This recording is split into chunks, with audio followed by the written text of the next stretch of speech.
안녕하세요, 김호준입니다. 오늘은 노상담 하는 날입니다. 시작하겠습니다.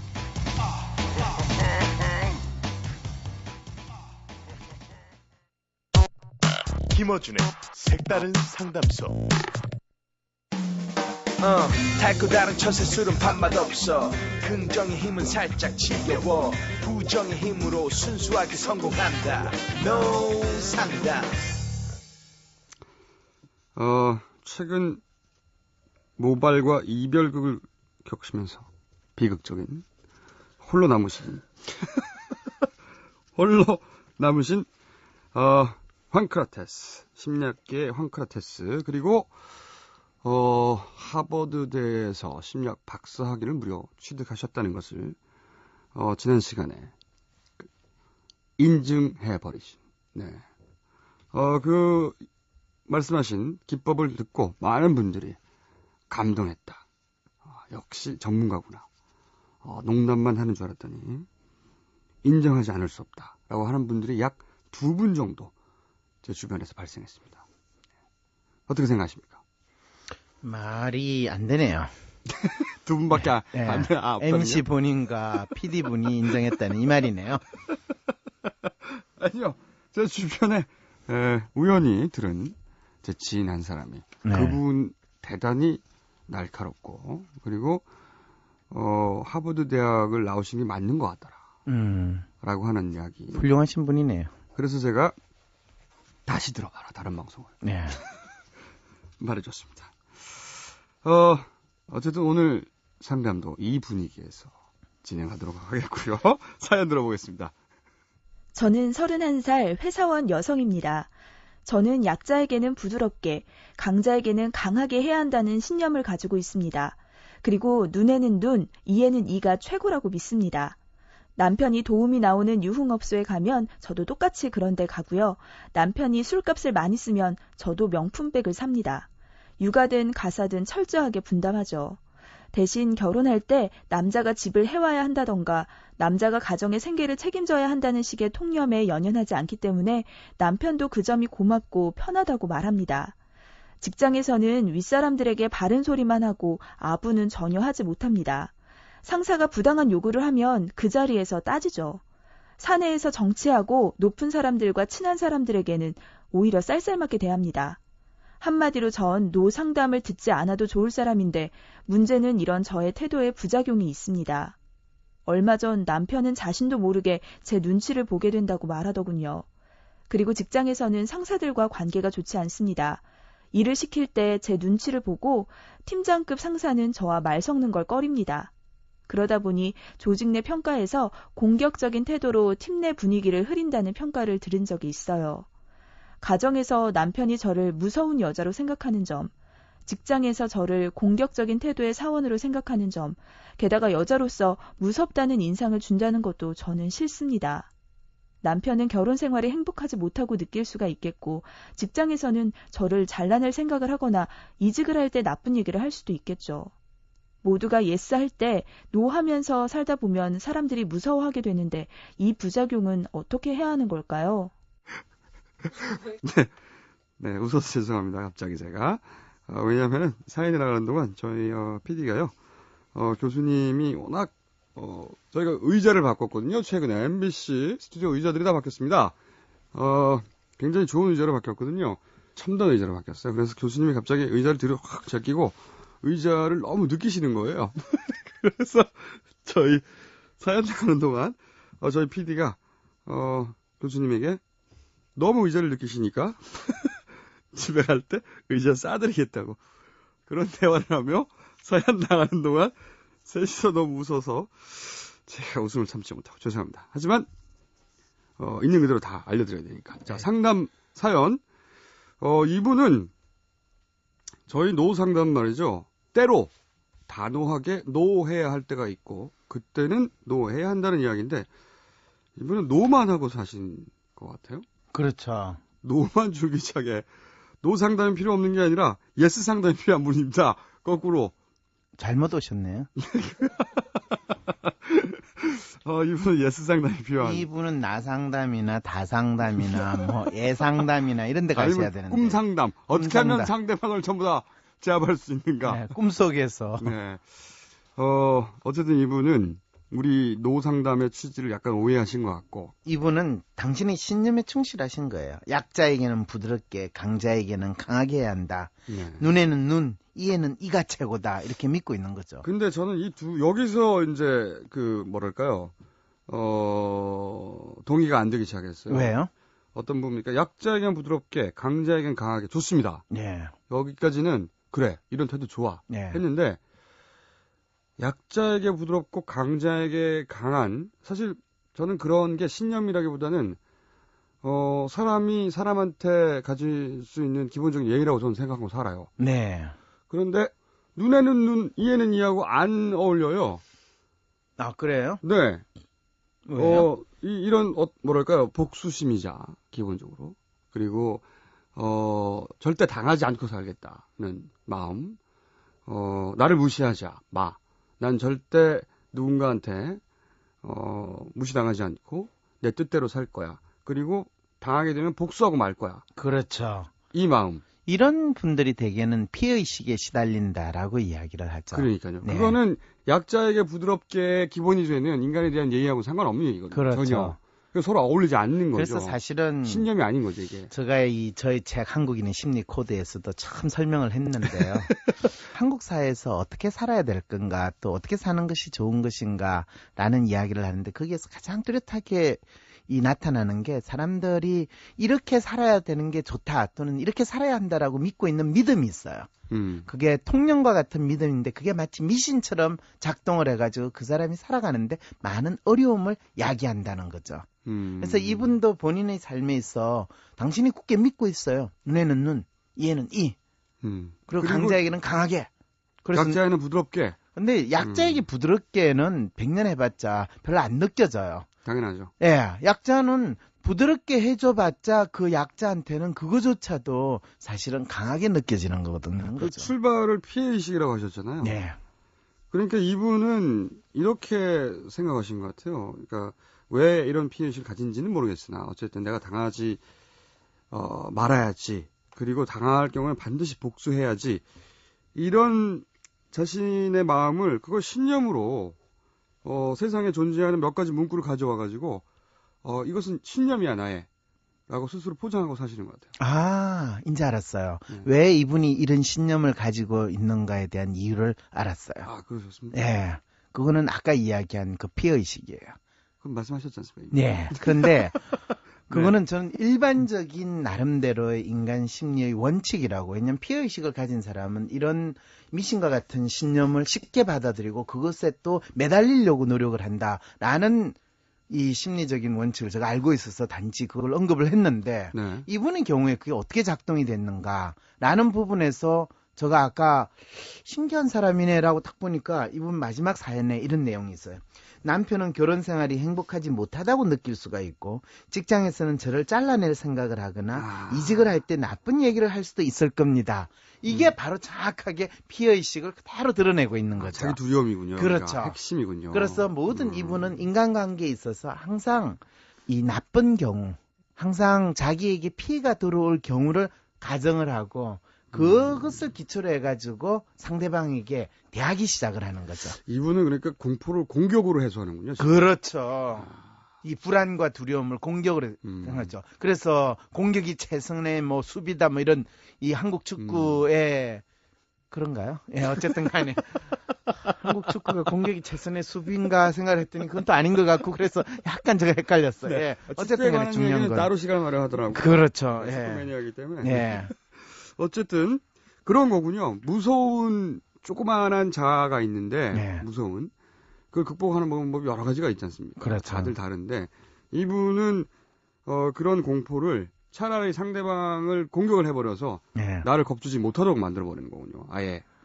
나를 겁주지 못하도록보다는 자기 자신을 방어하는 방법으로 그렇죠. 생각을 하고, 그리고 이분이 약간 또 착각을 하는 게요. 상황이 나를 겁주지 못하도록. 그렇죠, 예, 그렇죠. 예. 그리고 모두가 yes 할 때 no 하면서 살다 보면 사람들이 무서워하게 되는데 그렇지 않거든요. 네. 모두가 의사 표현을 하지 않을 때 네. no든 yes든 자기 의사를 정확히 표현할 때는 그 사람을 무서워할 수 있어요. 맞습니다. 예. 그런데 모두가 yes 할 때는 yes 하는 이유가 있어요.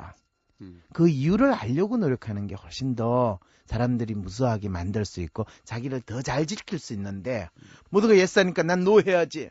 이런 방식은 사실 본인이 가지고 있는 피해의식을 더 강화시키고 자기 불안감을 더 정폭시키는 효과를 가지고 있지. 그리고 자기 공포를 자기 마음으로 한테서 더 숨기게 되겠죠. 숨기고 인정도 못하고요. 난 이건 신념이야라고 자꾸. 그렇죠. 네. 그거를 사실은 더욱더 위장하는 행동을 하게 되니까 더 어색하고 이상하게 되는 거죠. 그리고 더 강화돼서 사이클이 계속 돌아가서 사람들한테는 더 그렇게 돼야하고 뭐라고 하면 이것은 나의 신념이고 약자에게 부드럽게 강자에게 강하게 한다.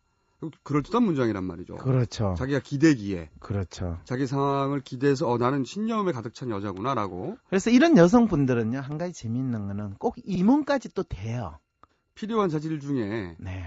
공격적이고 네. 승진하는데 필요한 자질 중에 그런 게 그렇죠. 있으니까. 그리고 상당히 이렇게 되면 이제 조직에서는 상당히 마초 스타일의 마치 여성이 아니라 남자인 것처럼 사람들이 느껴가지고 네. 그걸로 대개는 그 조직에서 존재감을 가지기는 해요. 그래서 이사까지는 간다. 예, 임원까지는 가요. 네. 근데 대개 그 이유가 상당히 안 좋아요. 음, 왜?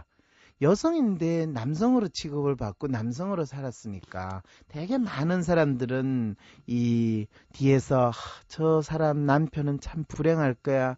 남편이 너무나 많은 희생을 겪었어. 뭐 이런 이야기를 한다든지 또 그 사람의 가정사에 대해서 실제와는 다르게 상당히 많은 뒷담화를 하게 되고 또 실제로는 어떤 밑에 있는 부하 직원이 사실은 임원의 역할을 한다는 건 부하 직원으로부터 존경을 받고 야 나도 앞으로 5년 후에 10년 후에 저분처럼 저런 멋진 모습으로 살아야지라는 모델이 돼야 되잖아요. 꼭 그렇지만은 않은 경우도 많이 있긴 하죠. 아, 대부분 그렇죠. 대부분 임원들이 그렇지 않다는 건 다 알지만 우리가 네. 그냥 최소한 선발할 때는 인사권자가. 그렇죠. 인사권자는 그런 기대를 하거든요. 네. 그런데 사실은 대부분의 젊은 이 사원들이 내가 저 사람처럼 될까봐 걱정된다. 나는 저렇게 살지 말아야지. 그래서 하다못해 자기 여자친구나 자기 부인이 직장 생활을 하더라도 내가 아는 누구는 그렇게 하는데 당신은 제발 그렇게 하지 마. 그렇게 살면 안 돼. 이런 반면교사의 대상이 된다는 것은 당신의 삶의 가치에 있어서 상당히 안타깝다는 거죠. 그리고 이런 분들은 말씀하신 대로 임원까지밖에 못 올라가는 것이 뭐 사장, 회장이 못 되는 것이 아, 당연히 될 수는 보통은 이제 그 자리까지는 기능인이에요. 예. 특정 부분의 기능인으로서 그 영역을 잘하면 사실은 승진할 수 있습니다. 예. 그런데 이제 통합 관리하는 사람, 그렇죠. 네, 관리 능력, 굉장히 감성적인 이해도 필요하고 그런 통합 관리하는 능력이 이제 제일 높은 자리인데 그 자리까지는 올라가지 못하는 거죠. 그것도 있고요. 이런 분들은 왜 소위 말하는 오너나 재고 이 경영자가 이런 분을 임원까지 이 선발을 하느냐 하면요. 자기 먹을 욕을 대신 먹게 하는 거죠, 보통은.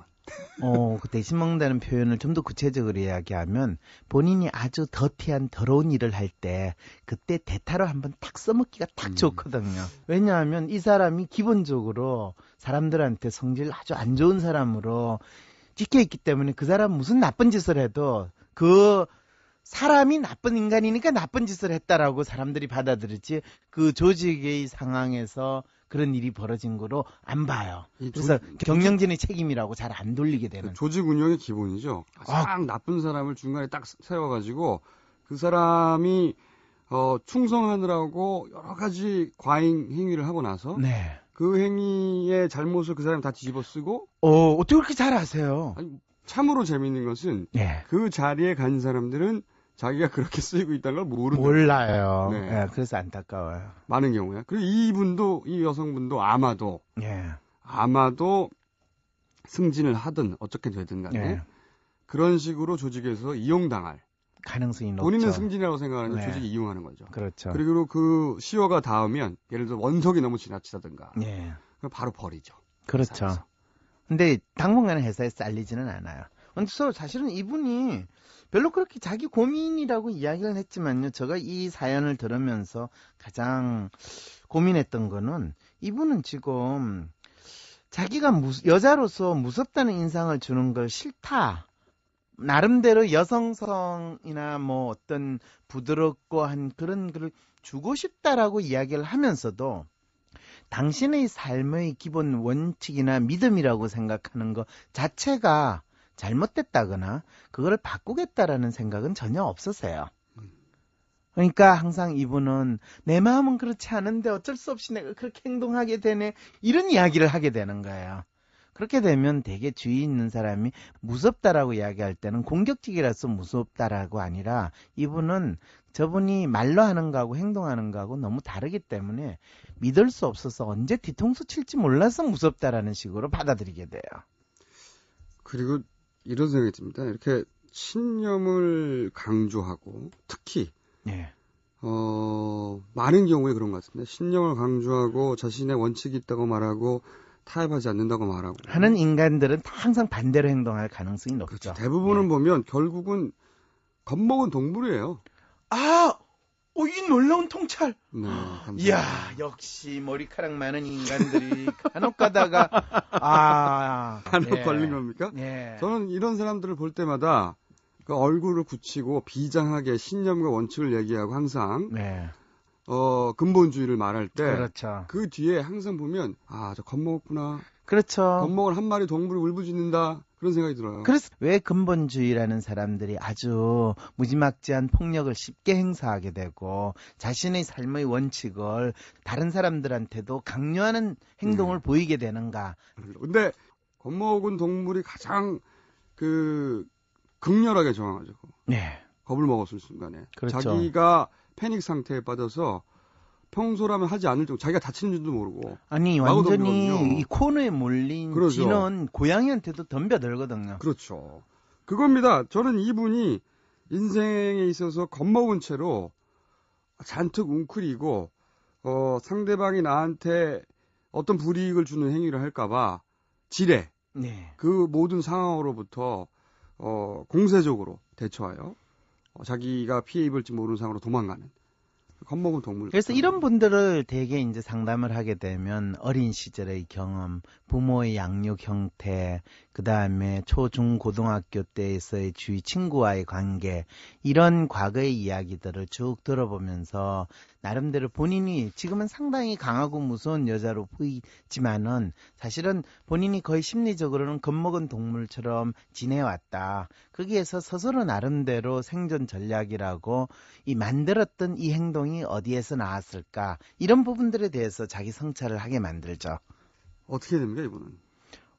이런 분 같은 경우는 현재 본인이 실제로 상당히 공격적이고 무서운 행동을 보이는 것 자체가 그것이 공격적인 행동이 아니라 본인이 진짜 코너까지 몰려가지고 죽자 살자 이판사판 이런 상황이 있다라는 것에 대한 통찰을 이분 스스로가 하셔야 돼요. 심리적으로. 네, 심리적으로. 서로 회사에서 잘 나간다 하더라도 심리적으로. 그렇죠. 네. 그리고 이분한테는 조금의 위안이 필요해요. 위로가 필요해요. 당신은 상당히 지금 이 피해의식에 있는 거다. 그리고 상당히 당신이 있는 상황에 대해서 항상 남편이 나를 미워하지 않을까? 상사가 나를 이상한 데로 보내지 않을까? 인사고과가 나빠지지 않을까? 쟤들이 모여서 이야기하는 건 틀림없이 나에 대해서 쑥덕거리는 거야. 이런 생각, 남들이 나에 대해서 나쁜 이야기를 하고 있을 것이다라는 이런 생각에 대한 두려움을 일단은 끊어야 돼요. 우선 자기가 왜 그러는지 본인이 이제 쉽게 원칙과 신념을 얘기했지만 본인이 원칙과 신념 때문에 그러는 게 아니라는 거. 그렇죠. 그걸 스스로 인정하는 것부터. 그렇죠. 그리고 그게 인정이 되면 아마 나머지는 알아서 풀릴 수 있지 않겠나요? 그렇죠. 이분은 사실 원칙과 신념 없으세요. 단지 자기가 택해야 되는 행동 방식만 있을 뿐이에요. 그렇죠. 이 완전 이런 분들을 보고 되게 칼잡이라고 그래요. 그 칼을 지시 동 하면 동쪽에서 팍 휘두르고 서 하면 서쪽에서 팍 휘두르고 지가 왜 칼을 휘두르는지 누구한테 휘두르는지 모르고 그냥 지시에 따라서 움직이는 그렇죠. 거예요. 그리고 생존 본능인데 그렇죠. 그래놓고 자기가 그럴듯하게 그 기댈 수 있는 원칙 하나를 빌려오는 거죠. 그렇죠. 거의 네. 닌자와 같은 그런 역할을 하는데 조직에는 항상 이런 분들이 있어요. 맞습니다. 그래서 꼭 뒤처리할 때 항상 쓰죠. 잘 써요. 그리고 버려진다. 그 네. 역시 버릴 그것이 수밖에 없어. 거의 모든 조직에 자기는 예외라고 생각해요. 그런 칼잡이로 쓰이는 사람들이 항상 그렇죠. 보면 자기만은 예외일 거라고 다 착각으로 결론이 나죠. 네. 오늘은 여기까지 하겠습니다. 지금까지 황상민 교수님이었습니다. 감사합니다. 네, 안녕히 계세요.